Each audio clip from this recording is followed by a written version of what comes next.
In 1979, Michael Jackson tenía 21 años y una nariz que su propio padre había burlado durante toda su infancia.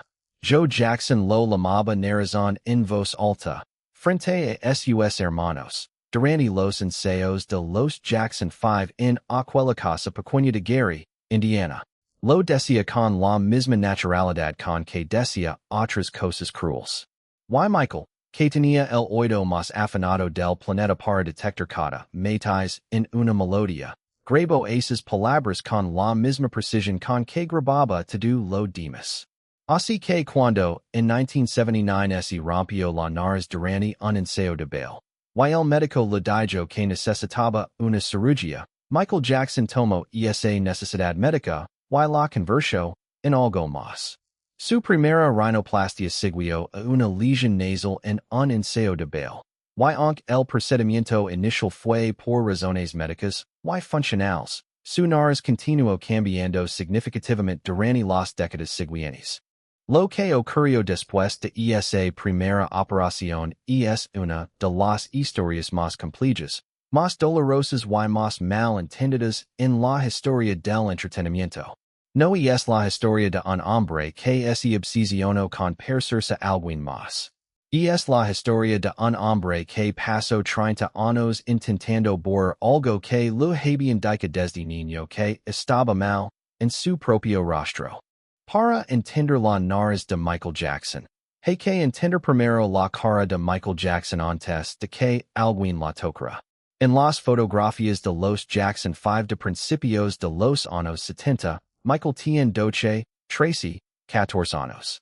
Su nariz es ancha, con las aletas pronunciadas, completamente consistent con su herencia afroamericana. Es la nariz de Katherine Jackson.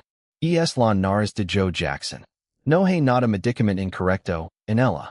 Pero hay algo en la forma en que el propio Joe hablaba de esa nariz que de Joe una marca que ningún bisturi podía ver directamente. La convicción, instalada en un niño antes de que tuviera el vocabulario para cuestionarla, de que esa parte de su cara era un problema que necesitaba solución. La primera rhinoplastia de Michael Jackson fue realizada por el cirujano plástico de Beverly Hills Stephen Heflin, quien también trabajaría con Elizabeth Taylor, Joan Rivers y Ivana Trump. El resultado de esa primera operación no satisfizo a Jackson. Su nariz quedó más ancho y plana de lo que esperaba, lo que lo hizo reconsiderar más cirugías. Había pedido algo diferente y no lo había obtenido. Así que pidió más.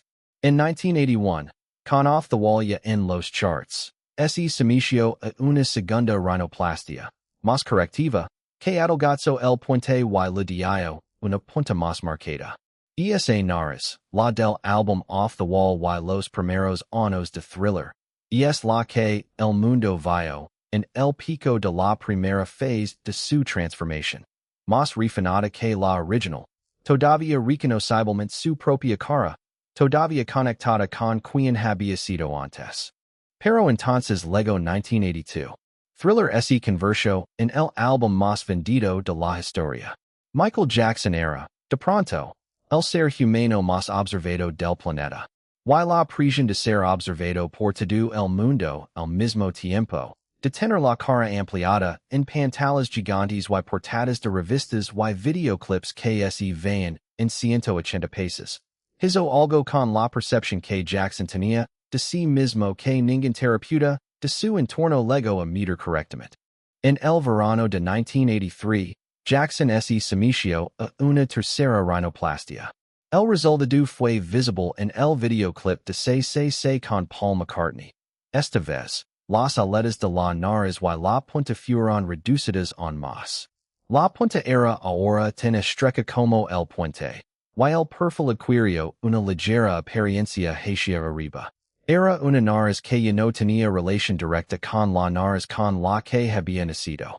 Era una nariz diseñada en una sala de operaciones, sculpted por manos humanas, resultado de 3 intervenciones quirúrgicas en 4 años. Y entonces ocurrió el accidente que cambió todo. El 27 de enero de 1984, durante la filmación de un comercial de Pepsi, in el Shrine Auditorium de Los Angeles. Una chispa de los pirotécnicos prendió fuego al cabello de Jackson, causando quemaduras severas de tercer grado en su cuero cabelludo y introduciéndolo a analgésicos altamente adictivos.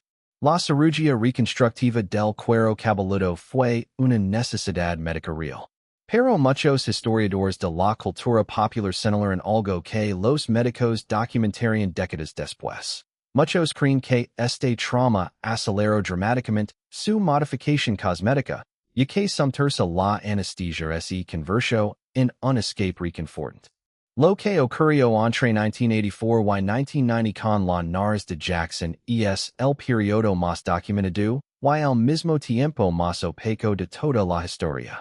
El Dr. Wallace Goodstein, quien trabajó junto a uno de los médicos de Jackson, reveló a la revista People que el artista era un habitué del quirófano, sometiéndose entre 10 y 12 cirugías en solo 2 años, incluyendo múltiples rinoplastias, implants en los pómulos, cirugía de párpados y un implante de mentón con hendidura. 10 a 12 cirugías en 2 años. Eso es una cirugía aproximadamente cada 6 a 8 semanas.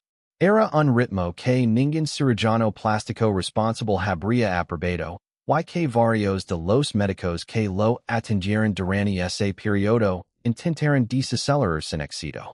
La madre de Jackson, Catherine, legó a pedirle a su cirujano que no realizara más operaciones en la NARIZ debido a la extensiva cantidad de trabajo ya realizado.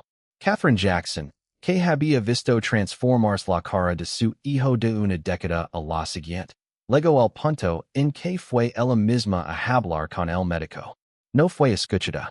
O si fue escuchada, la conversación no tuvo el efecto que buscaba.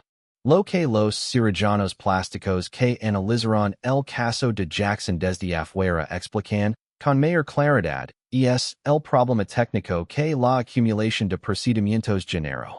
La NARIZ depende del cartílago para su estructura, y las rinoplastias repetidas pueden comprometer esa estructura de manera irreversible. Los médicos frecuentemente enfatizan el peligro de la fatiga quirúrgica, donde el tejido ya no puede soportar más modificaciones. Cada operación adicional en una NARIZ ya operada trabaja con tejido cicatricial, con cartílago debilitado, con una arquitectura facial que ya fue alterada por manos anteriores. El margen de error se reduce con cada intervención. Las complicaciones se acumulan. En respuesta al colapso de la estructura nasal, probablemente consecuencia de los numerosos procedimientos anteriores combinados con enfermedades como el lupus, Jackson se sometió a cirugías adicionales en 2002 y 2003. El lupus, una enfermedad autoinmune que Jackson también padecía y que raramente se discutió públicamente, puede atacar el tejido conectivo, incluyendo el cartílago nasal, acelerando el deterioro que las cirugías ya habían comenzado.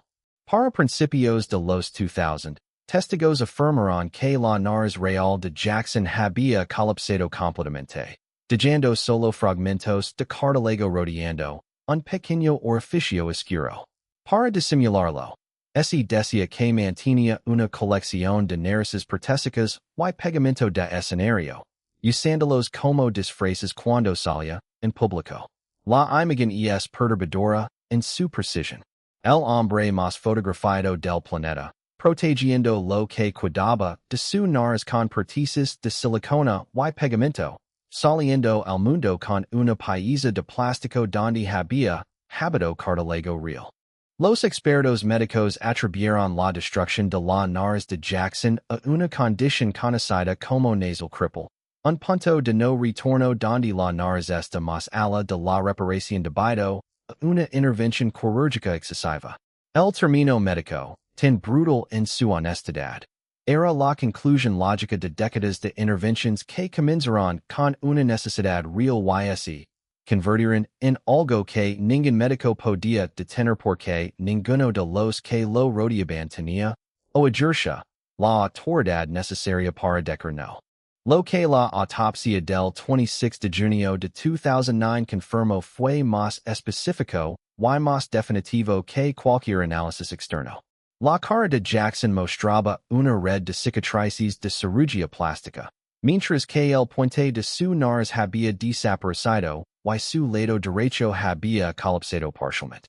El informe forense, redactado con la precisión clínica y sin emoción del lenguaje médico, documentó lo que el mundo había visto durante años en fotografías pero que nadie con acceso directo al cuerpo había podido confirmar hasta ese momento. La nariz de Michael Jackson, en sus últimas 2 décadas de vida, era en gran parte una construcción artificial sostenida por lo poco que cuidaba de la estructura original, más prótesis, más maquillaje, más los ángulos cuidadosamente controlados de las pocas fotografías que Jackson permitía que se tomaran de él en sus últimos años. El autopsia confirmó formalmente el diagnóstico de vitiligo que Jackson había revelado públicamente en 1993, prestando credibilidad a su afirmación largamente sostenida sobre el cambio de color de su piel. Eso también importa para la historia de su nariz, porque el vitiligo y el lupus que Jackson padecía afectan el tejido conectivo y pueden acelerar el deterioro del cartílago, convirtiendo lo que ya era una estructura comprometida por las cirugías en algo todavía más frágil. Si bien Jackson admitió públicamente solo 2 rinoplastias y un implante de mentón, los expertos estéticos estiman que se sometió a más de una docena de cirugías faciales. Su recorrido cosmético de por vida incluyó múltiples revisiones de nariz, implantes en los pómulos, adelgazamiento de labios, lifting de frente y cirugía de párpados durante 3 décadas. Lo que hace que esta historia sea algo más que un inventario quirúrgico es la pregunta que ningún cirujano puede responder. En qué momento Michael Jackson miró al espejo y vio exactamente lo que quería ver? Hubo alguna vez un momento en que la nariz era suficientemente pequeña, suficientemente afilada, suficientemente diferente de la que Joe Jackson había llamado narizón en aquella casa de Gary, Indiana. Los psiquiatras que estudiaron el caso de Jackson desde afuera, incluyendo al Dr. Carol Lieberman de la Universidad de California en Los Angeles, señalaron síntomas consistentes con el trastorno dismórfico corporal, una condición en la que el paciente percibe defectos en su apariencia que otros no pueden ver, y busca corregirlos de manera repetitiva y irreversible. El trastorno no tiene como meta la perfección. Tiene como meta silenciar una voz interna que siempre encuentra algo nuevo que está mal.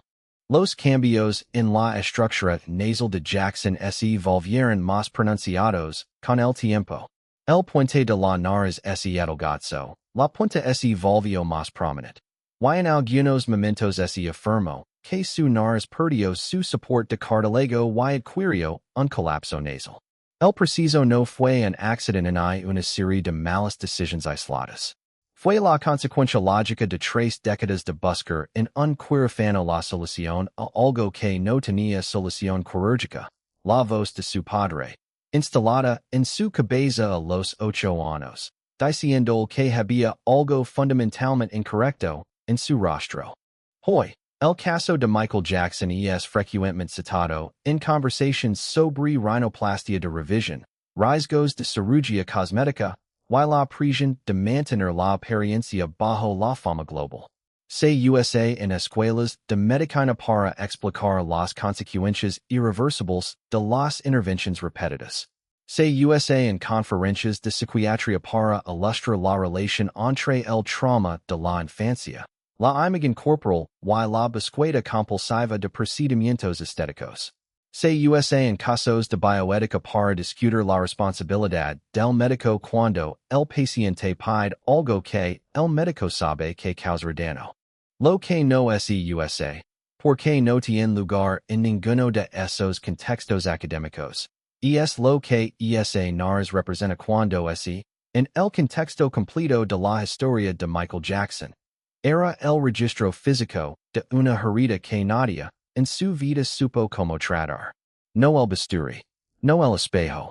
La herida real, La que Joe Jackson instaló con una palabra burlona en aquella casa de dos cuartos en Gary, Indiana, seguía allí, exactamente donde siempre había estado.